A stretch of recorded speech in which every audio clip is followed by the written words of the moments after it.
তার makeup room আছে, makeup রুমে অনেক লোক আসে, সেক্স আদিক আসে, থাকে, যায়, খায়।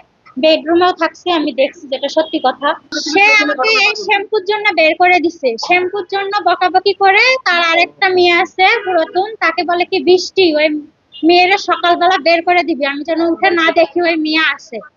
তখন আমি বলছি কি আমাকে বের করে দিতে হবে না, আমি নিজেই চলে যাব। ওর চরিত্র দেখে আমার যতটুকু মনে হয়েছে, তখন আমি সকালবেলা আমাকে চলে আসতে বলছে, আমি চলে আসছি। আমার বেতন চাইছি, আমার বেতন দেয় নাই, বলছে কি যে তোমাকে দিছে তার কাছ থেকে নিও। আচ্ছা, ও একটা মেয়ের দ্বারাই বলছে আর কি, বৃষ্টি। পিঙ্কি আপু যে অভিযোগটা করলো, সে সবসময় মাদকাসক্ত থাকে, নেশা করে, এটা আপনি দেখেছেন কিনা? ওর বাসায় অনেক লোক আসে, অত লোকের নাম আমরা জানি না। আমরা দেখছি সে মদ পান করে। তার মেকআপ রুম আছে, মেকআপ রুমে অনেক লোক আসে, সেক্স আদিক আসে, থাকে, যায়, খায়। বেডরুমেও থাকছে, আমি দেখছি, যেটা সত্যি কথা। আর হচ্ছে আমি আমার বেতনটা চাই। আমি গরিব মানুষ, আমার দুইটা বাচ্চা আছে। আমি ঢাকায় আসছি, যেখানেই থাকি আমি ঘর ভাড়া দিতে পারতেছি না। আমার টাকাটা আমি চাই।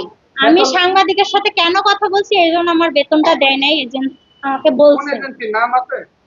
হ্যাঁ, কাদের, কাদের নাম, উনি আমাকে দিচ্ছে। ওনার কাছে আমি ফোন করলে উনি বলে কি সাংবাদিকের কাছে কেন বলছো, সাংবাদিকের কাছ থেকে টাকা চাও।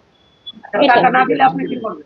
টাকা কেন দিবে না? আমি গরিব মানুষ, তার বাসায় কাজ করছি, কেন সে টাকা দিবে না? আমার অপরাধ কি? ইচ্ছাকৃতভাবে দিত তাহলে আগে পেয়ে যেতেন। আমার অপরাধ কি? সে আমার অপরাধ দেখাক, যে আমার অপরাধ আছে, আমি চাই আমার অপরাধ দেখাক। ঠিক আছে, এখন না দিলে কি করবেন? না দিলে কি করবো? আমি আমার টাকা চাই, আমি গরিব মানুষ। আমার টাকা যদি না দেয়, আখেরাতে কিয়ামতের দিনে, সে তো অনেক ভালো মানুষ, নায়িকা হিসেবে অনেক সুন্দর, অনেক স্মার্ট, তাহলে কাজের লোকের টাকা কেন দিতে পারে না সে? কাজের লোকের কাছে কাজ করে নিতে মজা লাগে, টাকা দিতে মজা লাগে না?